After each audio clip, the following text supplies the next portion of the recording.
I'm Delilah Grant, 32 years old, living and working in Minneapolis. Since I was a child, I've grown used to being on the sidelines of my own family. Family gatherings, parties, those moments people call together time, I was rarely invited. Every time I asked why, my mom would give a half-hearted smile. "You're busy, right? With that computer job of yours?" That computer job, she always mocked, was the career I loved and had spent nearly 10 years building, a digital content strategist at a growing media company. I worked hard, earned a stable income, enough to buy my own apartment and make small real estate investments. But to my family, especially my mom and my brother Derek, it was all just fluff.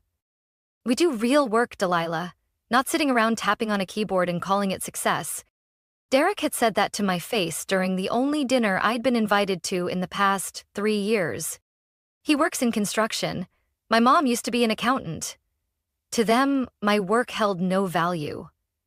I no longer try to change their views. I used to. But every effort to explain, every attempt to share my accomplishments was met with cold dismissal. I once thought I was just being overly sensitive. Maybe they didn't mean it. Maybe they honestly forgot, but the forgetting kept happening. Like my 28th birthday, no calls, no messages. Last Thanksgiving, the whole family gathered at the old house. No one told me. Eventually, I realized the neglect wasn't accidental. "You doing okay, Delilah?" Only one person ever asked me that. My aunt, Isabel, my mother's younger sister. Aunt Isabel was nothing like the rest of the family. She used to live in Boston, worked as a freelance painter, and was the first to congratulate me when I bought my first apartment with my own savings. Not everyone has the courage to live the life they want, she once told me after I shared how Derek mocked me. And sadly, not everyone knows how to respect that. She called me once a month, sometimes just to tell me about her latest painting or to ask if I was sleeping okay. She was the only one in the family who truly saw me. Not through job titles or achievements, but for who I really was. My mom was different. Her voice always carried this air of reluctant obligation whenever she checked in. "Delilah, that job still keeping you around? What if the internet crashes someday?" Or worse. "Derek's about to buy a house, you know. What about you? Still renting that tiny apartment?" I learned to smile, then go silent. Your 20s are supposed to be about growth and discovery. For me, it was a slow, painful journey of trying to please a family that never really wanted to understand me. I used to believe that if I were kinder, more successful, maybe one day they'd accept me. Last year, I sent my mom a photo album from a business trip to San Diego, where I spoke at an industry conference. All she texted back was, "Looks fine." No emojis, no questions, no congratulations. I got used to the empty holidays. Used to my name missing from family group chats. Used to birthday gifts that never arrived. But no matter how used to it I was, there were still nights where that quiet exclusion choked me awake. Over a message that never came. I'm not someone who gives up easily. But after 32 years, I started to realize some doors don't stay closed because you didn't try hard enough. Some were never meant to open for you. I was organizing files on my laptop when the doorbell rang. The delivery guy held a cream-colored envelope, elegant and firm in his hand. "Miss Grant?" "That's me." I signed, closed the door, and opened the envelope. Inside was a wedding invitation, embossed with silver floral designs on thick, high-quality cardstock. The fresh ink smell still lingered, just enough to make my heart race. "You are cordially invited to the wedding of Derek Grant and Natalie Boyd, April 20th at Palmetto Garden, followed by an evening reception at Lakeshore View Hotel." I read it over and over. My name was there, the print was crisp, no mistakes. This wasn't a mix-up. Derek, my brother, was getting married. I hadn't known he had a serious girlfriend. No one had mentioned Natalie. No invite to an engagement party. No photos in the family group chat I was never added to. But I was invited. For the first time in years, I wasn't left out of something important. And not just a dinner or birthday, but my brother's wedding. I sat there for a long time, clutching the card like it might disappear. Maybe this was the start of something new. I remembered what Aunt Isabel told me during a recent call. Sometimes it takes a big event for people to find their way back to each other. Maybe the wedding's that chance, Delilah. I decided to believe that. Over the next few weeks, I threw myself into preparations. I spent 2 afternoons trying on guest dresses at a designer boutique downtown. I chose an emerald green gown. Simple, elegant, gently hugging the waist and flowing down like water. Not too flashy, but unforgettable. I booked a hair and nail appointment at my trusted salon, picked a pair of nude heels that fit perfectly, and found a shimmery clutch just big enough for my phone, lipstick, and a few mints. I also prepared a special gift. A custom digital portrait of Derek and Natalie, printed large on wood with a glass-trimmed frame. I commissioned an artist, reviewed every detail until it was perfect. I wanted them to know I wasn't showing up just because I was invited. I was coming with sincerity and grace, like I always had. The day before the wedding, I decided to drive to Aunt Isabel's house in the Bloomington suburbs. Her small wooden cottage sat nestled behind a line of pine trees, peaceful and warm, just like her. I brought the wedding gift box with me, neatly wrapped in white paper and tied with a pale blue ribbon. She opened the door with her familiar smile, her eyes still as bright as ever. Delilah, oh, you look beautiful. Just the fitting, right? I beamed and held up the gift box. I wanted to show you the gift I'm giving Derek. Do you think it's nice? She took the box, gently peeled back the paper, her eyes widening before she slowly nodded. You put so much heart into this, it's beautiful. I sank into the sofa as she brewed tea. The familiar, cozy atmosphere calmed me after weeks of wedding prep. I told her about the dress, the shoes, even how the salon had saved my hair appointment slot. I'm so excited, Auntie, I whispered. I think maybe this time I'm truly welcome. Isabel stood still for a moment, then quietly poured the tea. When she returned, something flickered in her eyes, a hint of hesitation, something unsaid. Before I could ask, she smiled. Tomorrow will be wonderful, and no matter what, I'm always on your side. I exhaled slowly, letting the tension in my chest dissolve. I didn't know why her gaze wavered, but I didn't want to doubt anything. Not now. Because tomorrow I would stand under the spring sun, in a garden full of flowers, watching my brother marry the woman he loved. And for the first time in years, I wouldn't be standing on the outside. The next morning, I woke up early, full of anticipation. Soft sunlight poured through the window of Aunt Isabel's house, like a whisper of a new beginning. I opened my suitcase, took out the emerald green gown, and smiled at how it shimmered under the light. Aunt Isabel was in the kitchen making coffee. You're up early, she said evenly. I wrapped my arms around her from behind. I just want everything to go perfectly today. She paused for a second, then turned to me. Go into the living room. I have something I want you to see. I stepped inside without a word. On the table was a large photo album with a deep brown cover. She placed her hand on it for a moment, hesitating, then pushed it toward me. I sat down, opened the first page, and immediately felt my heart tighten. There was Derek, in a navy blue suit, holding Natalie's hand as she stood in a flowing white gown. They were smiling in the middle of a garden. On either side of them were my parents, my grandmother, uncles, aunts. Everyone was there. I quickly flipped through more pages. The reception, group photos, dancing, cake cutting, even aerial shots showing dozens of tables beautifully arranged. My throat closed. What is this? Aunt Isabel sat across from me, her hands gripping a coffee mug. Delilah, please, let me explain. I stared at the album. The wedding already happened? She nodded, regret written all over her face. Last weekend, Saturday. But the invitation said it's today. I know. I froze. You mean I was intentionally given the wrong date? Isabel swallowed hard. I objected. I fought with your mother, but they went through with it. They said you didn't fit the vibe. That they wanted one perfect day, without stress. I tried calling you. I did. But I didn't have the courage to tell you the truth. I stood up, taking a step back as the room seemed to shrink. I prepared. Everything, I whispered. The dress, the gift, the hair, so much hope. Just for them? To humiliate me like this? My voice trembled. She stepped forward to touch my shoulder, but I gently pulled away.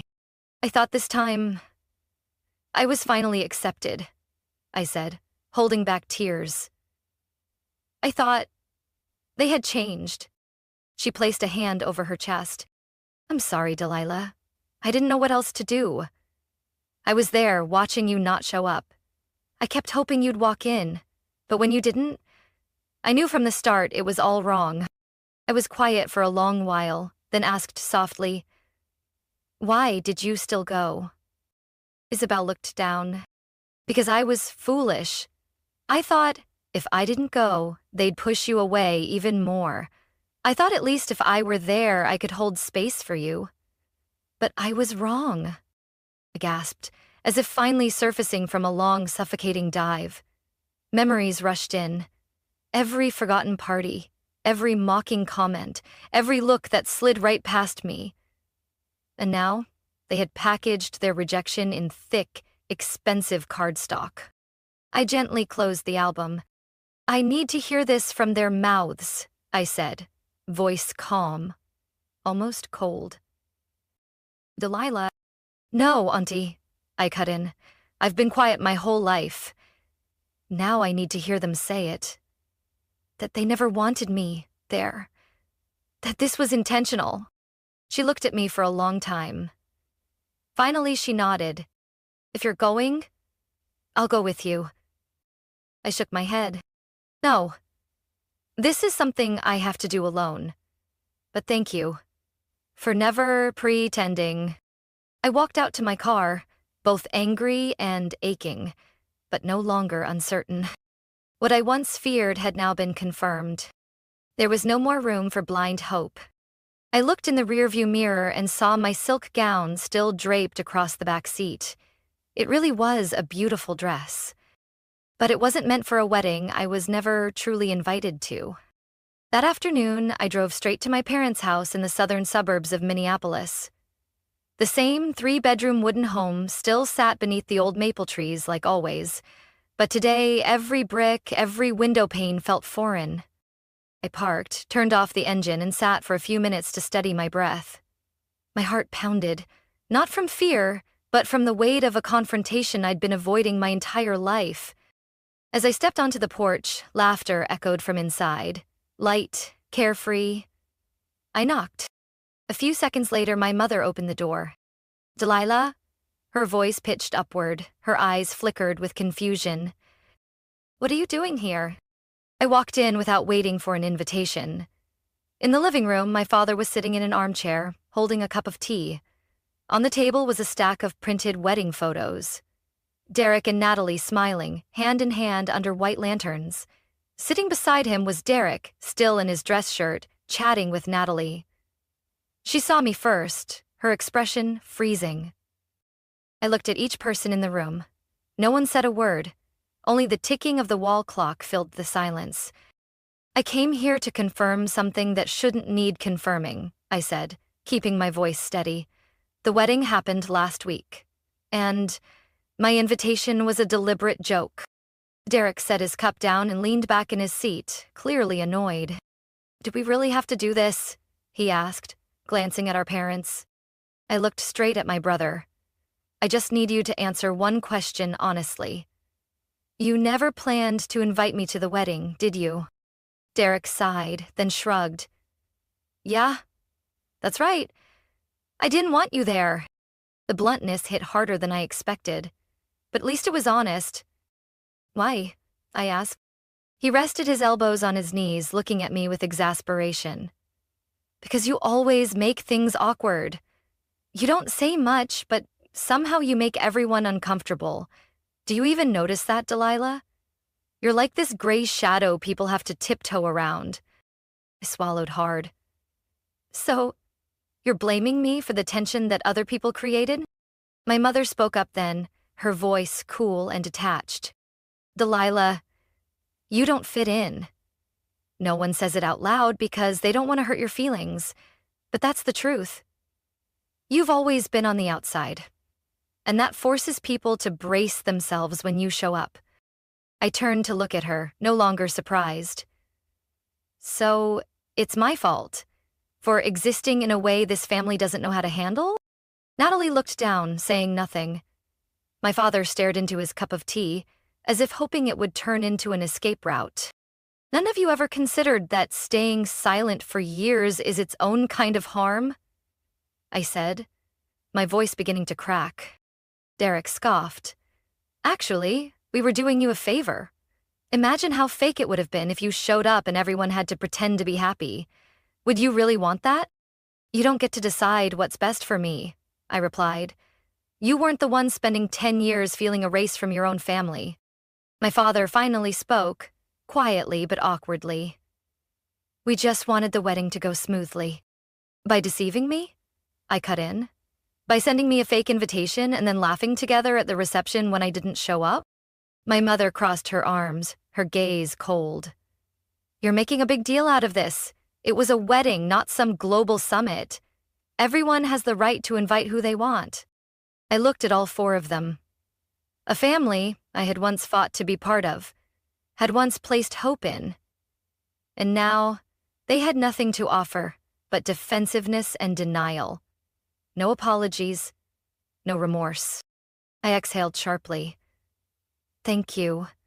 At least today, I finally got the truth. Not dodged glances or vague excuses, just brutal honesty. I turned and walked straight toward the door. As my hand touched the knob, I heard Derek behind me. Delilah, if you were smart, you'd understand. We were as gentle as we could be. I turned back, calm. No, you were only gentle with each other. With me, you were never kind, just calculated in how you pushed me out. And I closed the door behind me. The early spring wind brushed past my shoulders, but I didn't feel cold. I left the house I once called home without looking back. The Minneapolis sky that afternoon was overcast, but inside me, everything felt strangely clear.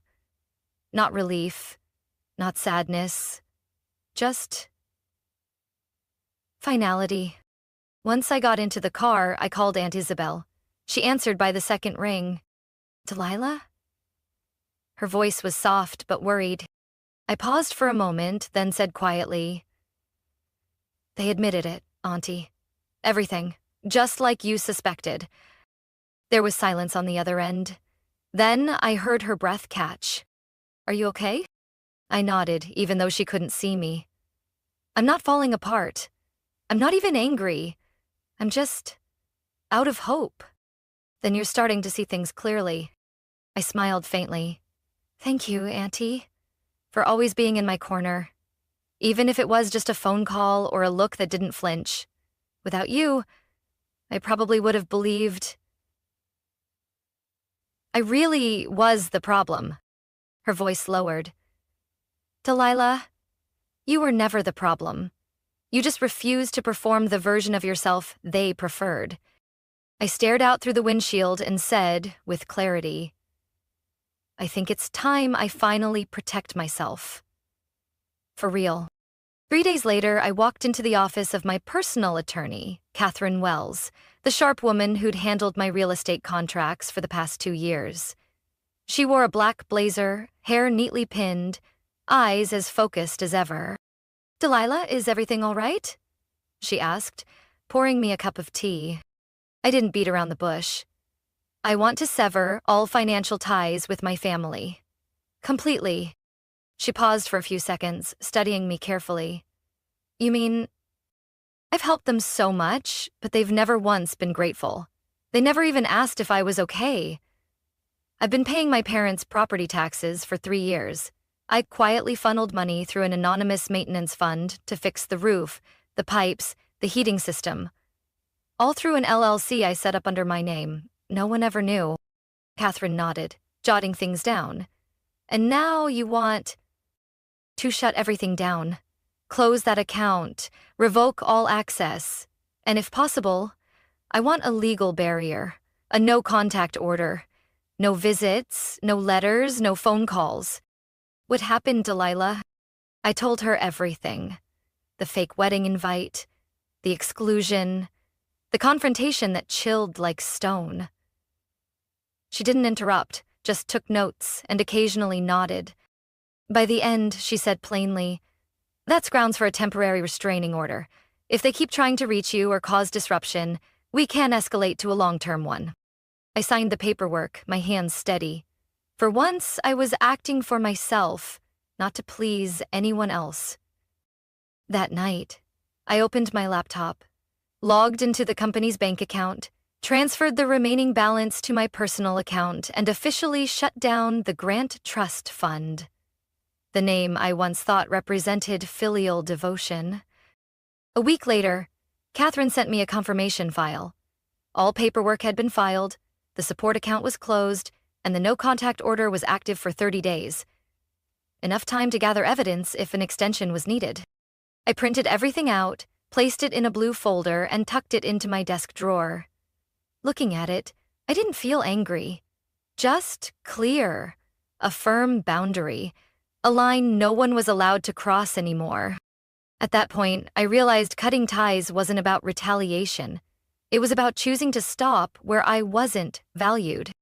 I was no longer the younger sister trailing behind, hoping to be seen.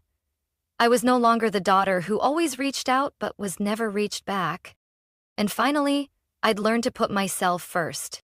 1 month after the no-contact order took effect, I received a call from Catherine, my attorney. "Delilah," she said evenly, "we need to discuss the house on Orchard Street." I sat up straight. "Is something wrong?" "No. But it's time you make a decision. On paper, you are the sole legal owner. They've been living there on verbal permission, no lease, no legal right of residency. And right now, the relationship no longer supports that arrangement." I looked at the framed photo on my desk, me and Aunt Isabel at the first gallery I sponsored. Behind our smiles were years of silent endurance and quiet giving. That house on Orchard used to belong to my maternal grandparents. After they passed, my mother inherited it, but due to severe financial trouble, she nearly lost it 3 years ago. I quietly stepped in and bought it through a small real estate company I'd created. All legal, all traceable. They just never knew. I thought keeping that house was a way to protect them. But that was before. "Catherine," I said calmly, "send the notice. They have 30 days to vacate my property." I didn't go alone that day. I brought Catherine and a sheriff's deputy. Just a precaution in case things escalated. I didn't want drama, but I no longer trusted them to be reasonable. Derek's SUV was parked out front. I figured he had just visited. As we stepped onto the porch, the door opened. My father stood there, thinner than I remembered, his hair nearly all white. "Delilah," he breathed my name. "Can we talk?" I nodded, but kept my distance. Catherine handed him the envelope with the official notice. "You and Mrs. Grant no longer have legal rights to reside here," she said firmly. "You have 30 days to vacate. After that, any remaining belongings may be considered abandoned and subject to legal disposal." My mother appeared behind him, her face full of panic. "What are you doing?" she asked, voice rising. "This is my house." "No," I said calmly. "This house belongs to me. 3 years ago, when the bank was about to foreclose, I bought it through my company. You signed the sale, it was notarized. You received full payment. You just forgot you sold it." "We're family!" she screamed, her face flushed. "You're kicking your parents out?" I stayed silent for a few seconds, not hesitating, but making sure they heard every word. Family is what I begged to be included in. Spent my youth hoping to be accepted. But you threw that away. Now I'm just reclaiming what should. Never been given so freely. My father sat down on the porch step, looking lost. "We'll go," he said softly. "Delilah, I'm sorry, but please, give us time." I turned to Catherine. She nodded. "We won't enforce immediate removal, but everything must be finalized within the legal timeframe." I left without another word. 3 weeks later, I received an email from the law office confirming. The house was vacated, no resistance. Keys were mailed back to me. I went to Orchard alone, stood in the living room that once held childhood Christmases, my mother laughing over cookie dough, my father fiddling with the lights, and later, the same room where they so easily erased me from the family picture. I took a deep breath. The memories remained, but they no longer controlled me. For the first time, I truly owned everything. My property, my choices, and my own heart. I was in my office when a message came from the lobby downstairs. "Someone named Grant is waiting for you at the front desk. They say they're your parents." I froze in front of my screen. That message dropped like a stone into the calm lake I had finally found inside myself over the past few weeks. The temporary restraining order had expired 10 days ago. I hadn't renewed it, not because I changed my mind, but because I knew, if they ever came back, I wouldn't need the law to keep them out of my life anymore. I took a deep breath, shut my laptop, and stepped out of my office. The elevator ride down stretched the moment I was about to face. When the doors opened, I saw them. My mother was wearing the old gardening coat. Her hair, once always meticulously styled, was now disheveled and noticeably grayer. My father sat beside her, his face pale, and for the first time, I noticed his wedding ring was gone. I didn't walk over. I stayed at a distance, just enough to hear. "Why are you here?" I asked, calmer than I expected. My father looked up. "Delilah, we have nowhere else to go." My mother stepped toward me, but I held out my hand, stopping her. "We're staying at a motel just outside Brooklyn Center," she said, her voice hoarse. "We can't afford to pay for another week." I didn't respond. They looked at me like strangers. Or maybe, for the first time, it was the truest form of our relationship.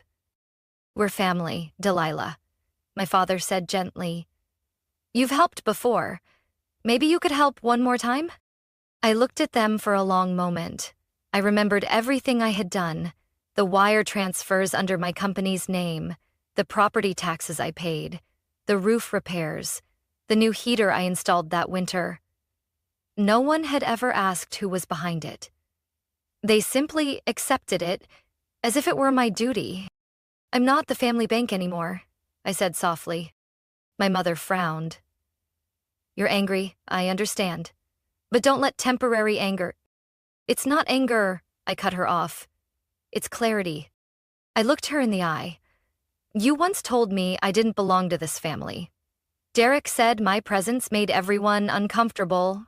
So now, please live as if I never existed, the same way you've done for years." Tears welled up in her eyes. "Delilah, we were wrong. I admit it, but life doesn't always give us a second chance." I let out a short laugh, not joyful, just bitter irony. "Yet I gave all of you more than enough chances. I showed up to every dinner I wasn't invited to. I sent greetings that were never returned. I brought gifts to a wedding that, it turned out, wasn't what I believed. And now? I have nothing left to give." Aunt Isabel's words came back to me like a breeze cutting through the heavy air. "If they don't treat you like family, you don't owe them family treatment." I took a breath, then said slowly, "I hope you both find a way to stand on your own. But that no longer has anything to do with me."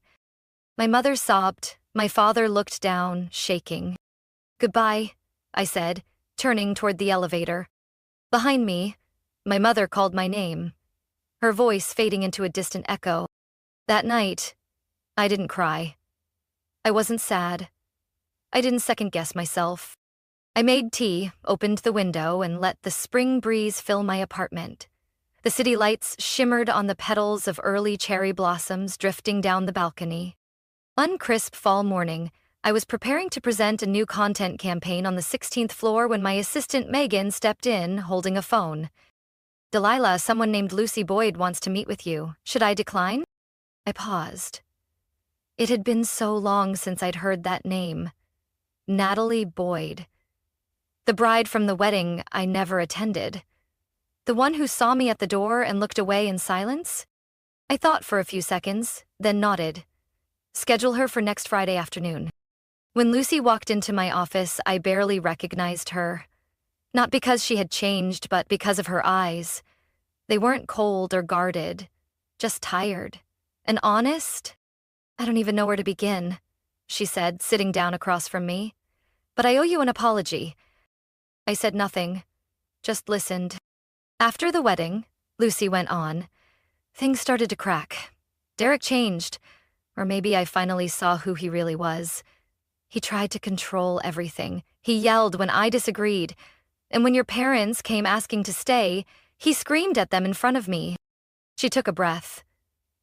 "I've been separated for 3 months. The divorce is in process, and I just wanted to say I regret staying silent when you were cast out. I knew, and I didn't do anything." I looked at her for a long moment. "Silence is a choice, too. But I appreciate you coming." She left not long after, and I carried nothing with me. No resentment, no urge to reconnect. Sometimes a quiet apology is the right period at the end of an old chapter. A few weeks later, I was promoted to creative director. After 7 years of quiet work, I finally earned the role I deserved. Not because someone handed it to me, but because I claimed it. Through skill, through sleepless nights, through every time I was underestimated and still showed up, my life became clearer. No more anxiety from texts sent by relatives, no more confusion about having to be the good one in toxic relationships. I bought a new apartment near Lake Harriet, where I could go for morning runs and watch the sunrise shimmer on the water. Aunt Isabel would drop by sometimes, bringing apple tarts and stories about how her paintings were selling better than ever. I no longer felt lonely the way I used to, because I understood something. Loneliness doesn't come from the lack of people, but from being surrounded by those who never truly see you. One October afternoon, I received the 3rd letter from my father. Same slanted handwriting, but this time shorter. "Delilah, I'm still going to therapy, once a week. The doctor says it takes time to untangle what I used to believe was right. But I'm trying. Not to be forgiven, just to understand. Wishing you a good life in your own way. Dad." I set the letter down, unsure whether I should cry or smile. Maybe.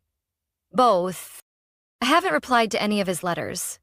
Not because I hate him, but because I'm learning to let things unfold at their own pace. If one day I choose to open that old door again, it'll be because I want to. Not because of filial duty or family expectations. On a chilly evening, I stood on my balcony, watching golden leaves fall one by one onto the street below. The breeze brushed against my collar, gentle, like a quiet reminder that another chapter had ended.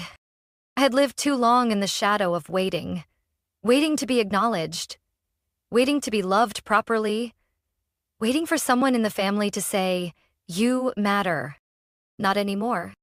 I've built a life of value, not defined by anyone else, not warped by the gaze of those too cowardly to admit I was worthy all along. And one thing is certain, I will never let anyone define my worth again, and I will never be invisible, ever again. Delilah's story is a powerful reminder that sometimes the bravest thing isn't forgiveness, it's leaving. In real life, many people cling to rotten ties in search of validation, forgetting that self-worth doesn't need permission. Setting boundaries, protecting your dignity, and choosing to live fully for yourself isn't selfish. It's maturity and liberation. You don't have to stay where you feel unseen. What do you think of Delilah's decision? Should she forgive or keep her distance? Share your thoughts in the comments below, and don't forget to follow the channel for more powerful family stories to come.